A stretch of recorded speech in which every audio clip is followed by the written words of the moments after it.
It's very hard to offend me.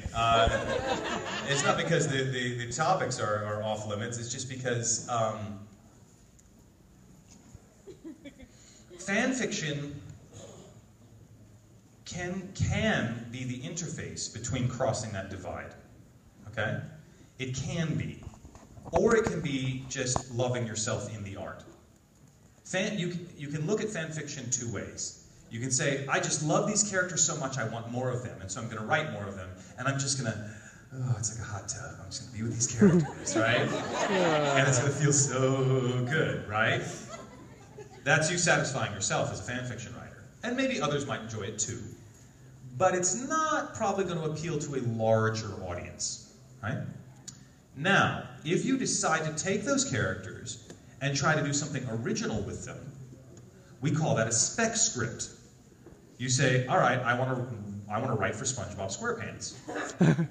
I'm going to write a script using the SpongeBob SquarePants characters and submit it to Nickelodeon so they can see that I'm a good writer. You could call that fan fiction, right? You're using established characters, but your mindset has now done a 180-degree shift. You are now not doing it just because you love being a bikini bottom, but you're doing it because you're trying to show someone else your art. Let me share the art that is inside of me on your show. See, I am useful to you. I can write good episodes. You need good episodes. You want to hire me.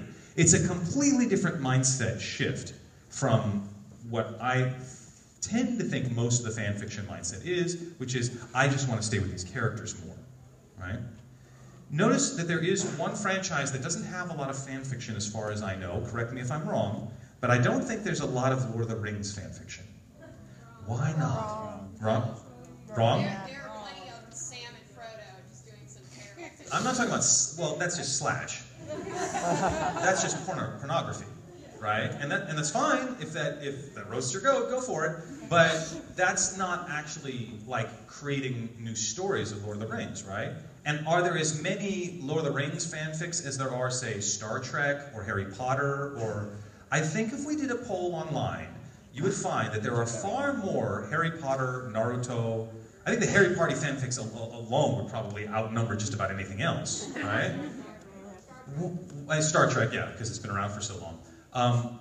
Why is that? Well, because I think it's because Lord of the Rings is such a complete world unto itself. And the man who made it was the foremost scholar on language, the philologist Tolkien. He wrote the book on Beowulf.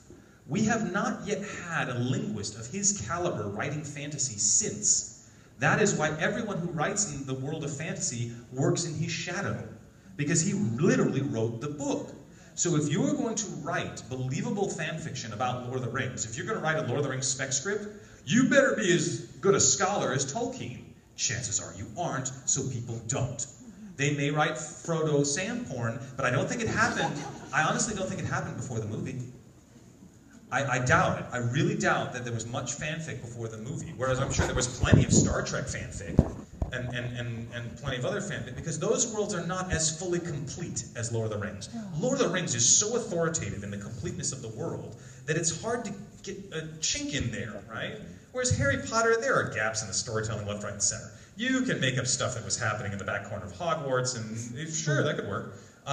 So that's my thought on fanfic. If you're doing it just for your own enjoyment, go right ahead. That's awesome. Please enjoy yourself.